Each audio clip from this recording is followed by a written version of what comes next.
Okay, good morning, lovely people. I hope you're having a positive morning just like mine. Mine started before the break of dawn this morning, and 6:30 I was already in the gym, and then came back, took my son to school, and it's now 9:30, 9:35, preparing this video in which I will give an introduction of the business model that I'm following in 2026 that will allow me to have financial freedom or financial independence within 8 years from now. It's a strategy that anyone can follow, anyone can do. It's simple. Nothing is easy, but it's simple, it's doable, anyone can do it. I hope you take notes and you make the most of this video. There's no waste of time in those 25 minutes. Before I go ahead and explain the strategy, let me tell you who I am very briefly, and then we jump into explaining the strategy. My name is Rammah Taan. I'm a father of two boys. I have been in property business since 2003, so that's 23 experience and career in the world of property.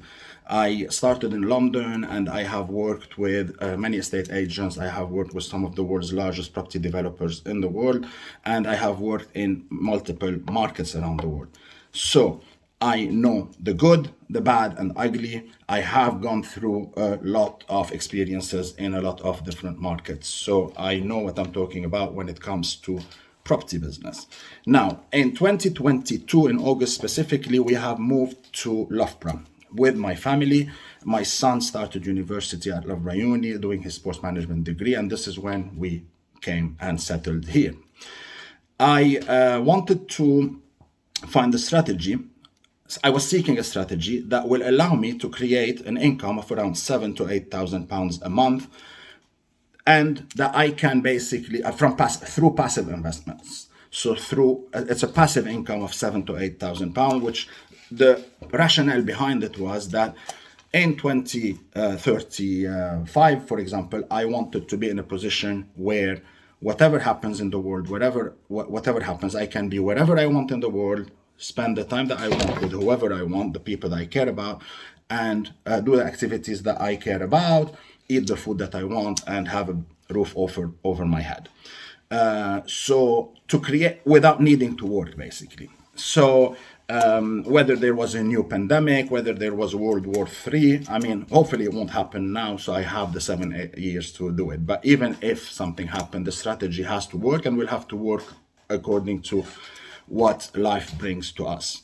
The strategy doesn't stop if the world stops even, okay? So what it means to build a portfolio and why I chose the UK property market. I chose the UK property market because I believe, after studying and working in so many markets around the world, the UK property is the strongest property market in the world. That's my opinion. I am willing to debate that with people if they can show me a better market, but I don't think that there is one. I think it's because of the transparency. I think it's because of all the data being recorded.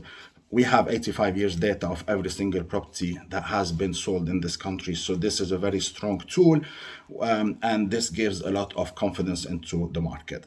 There is a need for property in the UK. There's always been a need. All the governments try to tackle the housing problem, and it's always, we are in shortage of accommodation, which is a good thing for property investors. And I think it will be on the long run. People want to come to the UK. It's a good destination. It's a good country. It's a good system. So I don't think that we will have a problem of abundance of people wanting to live in this environment. And this is what will definitely keep that market as a strong market. So without further ado, let me go into the strategy. How can you build a portfolio that will give you financial independence, which means you can live wherever you want in the world and have the money that is enough for you to live very happily, very decently, no matter what happens in the world and wherever you are in the world. Okay. Without you needing to work. Okay. The assumptions will have to be that you are an investor. So like I was when I started thinking of this idea and started to implement it last year. So here are the 4 assumptions that I will make going forward in this video. That's all you need to, you can take a screenshot of this. So we will need a capital investment of £130,000 to start with. Then in the examples that I will go through, I will always give examples that the properties will be valued at £133,000 and we need to buy them at £120,000, which is a 10% discount. So we're always buying at 10% or more, but I'm going to give the example with the minimum discount that I'm allowing myself to do, which is a 10% discount.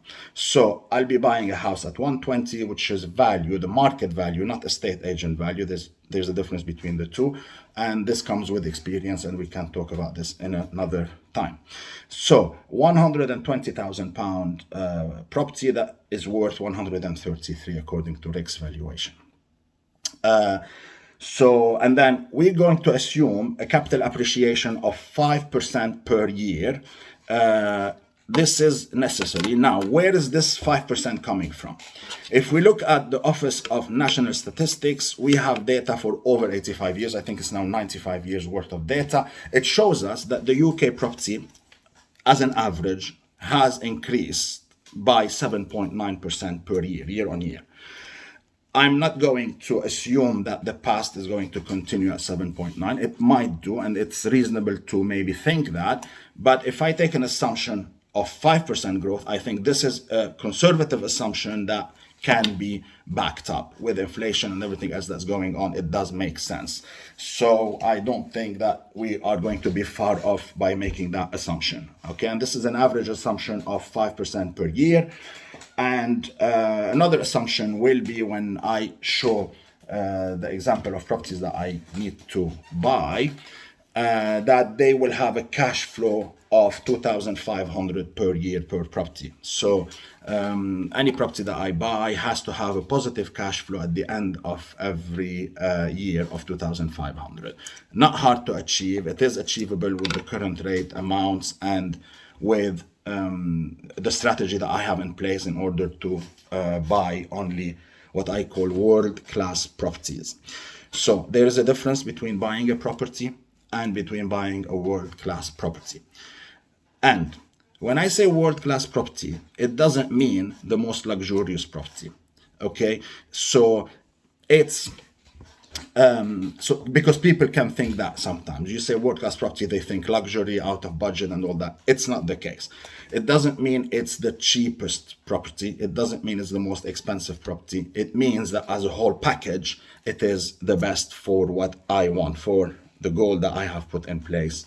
And this is it. So now, and if you want, I'll give an example from the world of football. Maybe people will understand it. If I was saying I'm looking for a world-class defender, and someone comes and tells me, well, would you buy Ronaldo or Messi? I'll be no, thank you. Same thing. If I was looking for a world-class goalkeeper, I won't take the best players in the world. So the most luxurious, if I was looking for the best striker, maybe midfielder, so it's a different point of view. But you cannot build a football team based on only strikers or stars or midfielders. You need defenders, you need goalkeepers. So keep that in mind. And this is what we're doing here with that point. I wanted to make it clear. Now, so let me very quickly tell you what are the criteria that I look for when I'm looking for a property. First of all, the properties that I look for have to be 3 or 4 bedroom houses. I don't look at flats. I don't look at 2 bedrooms. I mean, I look at 2 bedroom houses if they have a potential of turning into a 3-bed. My ultimate goal is to have a 3-bed. So if I struggle or if I find a good large 2-bed, then I will consider looking at it. Otherwise, I focus my energy on 3 and 4 bed houses. Now, the price of those houses will have to be between £80,000 and £150,000. This is the entry level of property market in the UK. There are properties cheaper. Some people will say, oh, wow, is that possible? People that are from overseas and don't know the UK market. Well, yes, it is possible. And one of the, you can just very quickly go to, for example, Rightmove and put that you want to buy property. These are the price brackets that I want and 3 beds, and you will find thousands of properties. So they are available. But again, it's like, oh, you're finding a defender, but is he the world-class defender that you want? You have to, that's where, again, experience and the next points are very important. So the properties that I seek should be within 5 miles from a big town or a city. So they have to be in a city or around the city within 5 miles, with good public and road network, so you can access the town hall or the town center by train, or good bus links, and there's good road network between the town and the property location. So no rural areas. Okay, that's because basically I want to make sure that I capture the capital appreciation average or above. Now the property has to be within 1 mile from a good or outstanding school. Okay, how do we know about good and outstanding schools of each property? This is something that we can do in the UK from Ofsted. And by doing that research, we will know every house how close it is to schools, and then we can check the reports of the schools, and based on that we decide if this house is suitable and can be within our we continue considering it. So has to be within 1 mile. There has to be within 10 minutes walk a convenience store or supermarket or something that where people living in the house will be able to go and buy whatever they need, the basics, at least the bread and milk and all that. So this is that.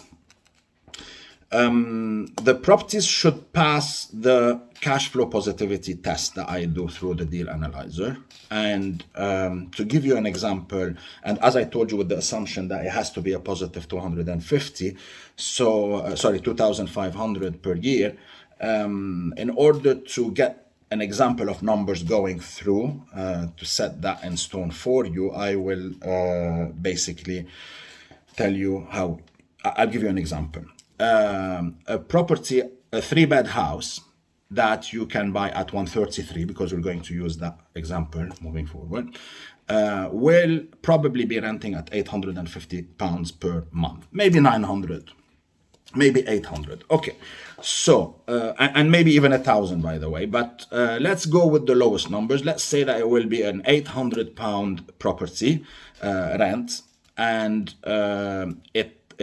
we're buying it at 120, so we're taking a mortgage for 90,000, because we're always going to be leveraging at 75%. We're getting buy-to-let mortgages, 75% mortgages. So 30,000 is the deposit that we need to have to buy that house, and 90,000 is what we are going to take from the bank. Now, 90,000 interest rates nowadays are around 5%. If we look also 5 years mortgages, 2 years mortgages, so they are around that figure. So I think 5% is reasonable to make as an assumption.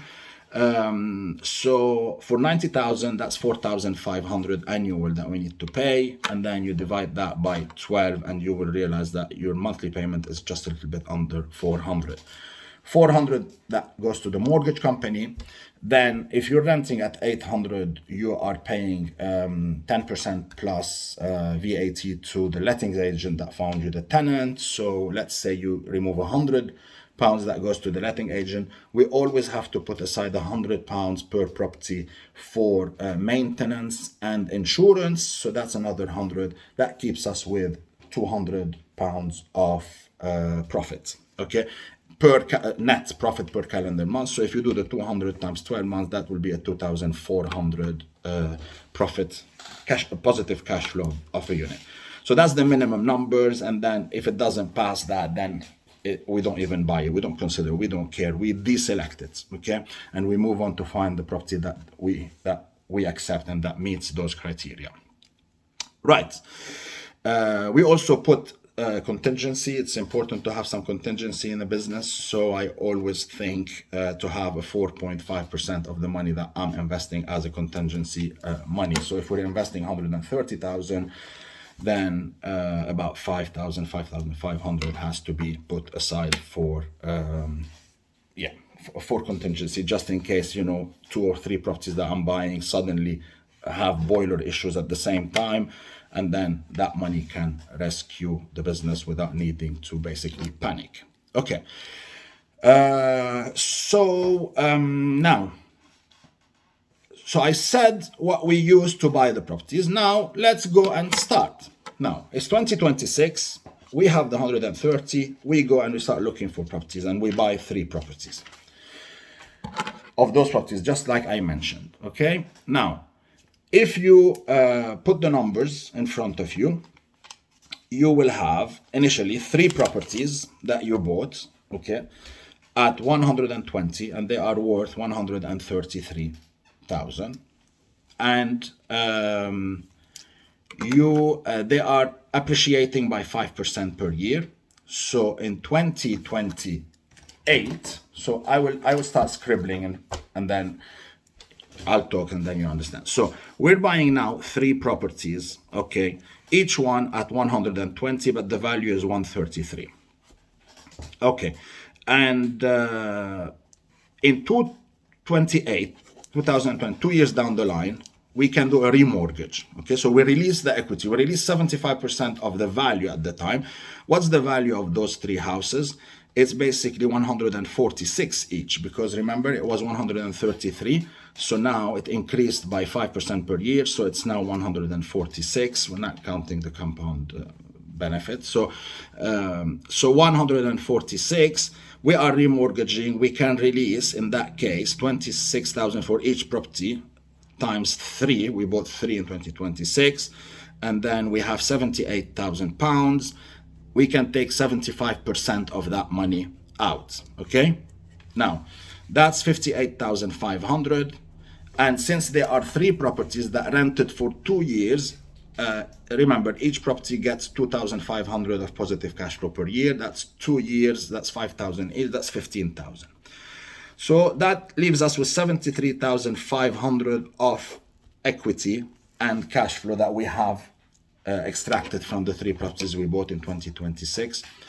We end up using that 73,500 to buy 2 more properties in 2028. I know we are short of 6,500 in this example, but because we can either do a cash injection of 6,500, or we can use the contingency money, or well, we can delay until the rental 6 months down the line, towards the end of 2028, in order to buy the second one. So these are details. I won't complicate the matter. We're taking the example to make it simple, that we are able to buy 2 properties, because remember, each property costs 40,000.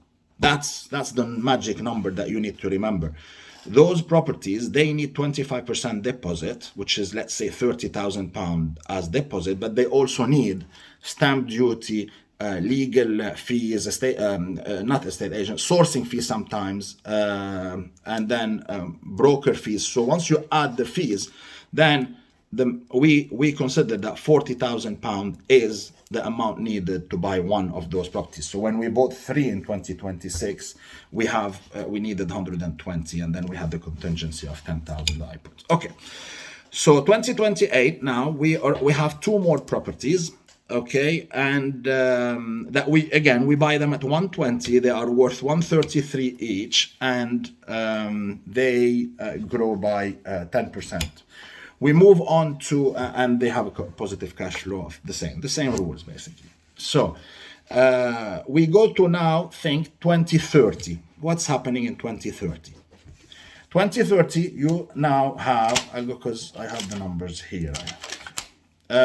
In 2030, you now have 5 properties. The first 3 that we bought in 2026, and the 2 that we bought in 2028. And the first 3 increased from 146 to 160. So that's a 42,000 pound of growth. The 2 properties that we bought in 2028 have increased from 120 to 146. So that's 52,000 pound of combined equity growth. And then the rental income that we have is from now 5 properties of 2,500 cash flow. So that gives us 95,000 pounds of equity release, which is 70 plus 25 rental cash flow. That's 95,000 pounds that we have that we can use. What we will do with that, we will buy 2 more properties. Okay, so the 95, we will buy 2 more, and we will, by the way, have 15,000 extra. The 15,000 extras, we can pay back the injection that we've done to buy in 2028. That's just quickly as an idea. Okay, And so now we move on to 2032. Okay, 2032, we now have the initial 3, and then the 2 that we bought in 2028, and the 2 that we bought in 2030, because in 2030 again we buy 2 more with the 95,000, and we go to 2032, we have 7 properties. The 7 properties, again, the growth, the first 3 would have increased by 48,000, the second 2 would have increased by 28,000, and the third 2 would have increased by 52,000 because of the discount. Okay, now that's a total. Once you do 75% equity release of the total equity growth, you would have 96,500 that you released. The cash flow of 7 properties now, it's 35,000 in the 2 years. So you add the 35,000 to the 96,500, you have over 131,000 pounds that you can use to again buy 3 properties. So in 2034, we buy 2 more properties. 3 more properties. With 131, we buy 3 more properties in 2034. In 2032. Yeah, exactly. So in 2032, we buy the 3 more properties with that 131 that we have. Okay. Now we jump 2 years down the line to 2034, which is 8 years from now. What do we have? Our portfolio is now consisting of the first 3 that we bought in 2026, and then 2 in 2028, 2 in 2030, and 3 in 2032. So that's 10 properties in total that we have bought. And what are they doing? What's the magic in terms of numbers that has happened now? The first 3 properties would have increased by 52,800, because from 176 they reached the 176 and now 193,600. And the second 2 would have increased from 160 to 176, so 32,000 of growth. The third 2 would have increased from 146 to 160, so that's 28. And the fourth lot of 3 properties, basically, that we bought in 2032 would have increased from 120 to 146, so that would have given us 78,000 for the 3 of them. A total of 190,000 equity growth. We take only 75% of it. That's what we can take. And then that's 143,000 pounds. So we take 143,000 pounds out. And now we have 10 properties generating a cash flow of 50,000 pounds per, 50,000 for the 2 years. We add the 143,000 to the 50,000, and we have 193,000 pounds. Okay. Now, that's 193,000 pounds that we have in our hands. I will not do in 2036. That takes me to 2036. Okay. In 2036, I don't need to, or in 2034, when I release that money, I don't need to go and buy anymore. I already have 10 properties. I already have 193,000, okay, released. I divide those 193 into 24 months. That gives me 8,000 pounds per calendar month. That's more than enough for me to basically achieve the goal that I was seeking, which is an income from a portfolio of over 7,000 pounds. That's for me is financial independence. That's financial freedom. I would have that, okay? And the beauty of it is that every 2 years, so now that's 2024, I've taken the money and I put it in my bank account and I lived from it, okay?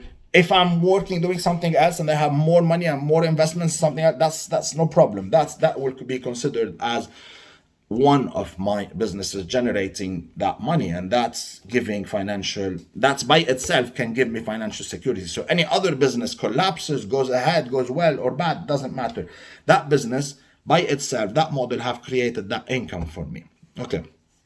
And in 2036, what happens is that, again, the property portfolio value now is 1,858,000. You can do the math. So the first three properties are now worth 212,000. The second two are worth 193.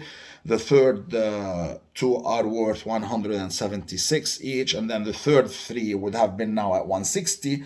So you do the math, and then you'll find that your portfolio value is 1,858,000. And that value is growing by 10% every 2 years. So you can remortgage, okay, and release 75% of it, which is 139,350. Plus, you always have 10 properties giving you rental positive cash flow of 50,000. So you have 183,000, nearly 190,000 that you divide by 24 months. That gives you 7,800, 7,900 pounds that you can live from and keep doing the same. Every 2 years, release money and then live from the money. So that business model is very simple, is very strong, is very, the foundation of it are very solid, safe, secure. I think everybody should do that. Consider doing it, do it. I encourage you to consider doing it and working at it. And whether you have a business and you want to do that as a diversification, do it, because you might need that business. Could be the business that flourishes for you. And if you don't and you just want to start fresh, then again, do it. I don't think that there's anything wrong in this business. Everything is good. It is doable, it is achievable, and it will maybe come useful to you in 10 years time. Well, and then you won't need to work anymore. So I don't know what's the age of the person thinking of it, but think about it, that 8 or 10 years from now, you will have that as a secondary income, if not main income, for you to live from. Okay. I hope you have a wonderful day. Always be positive, invest wisely, diversify. Freedom is a choice. Live it, breathe it. Peace.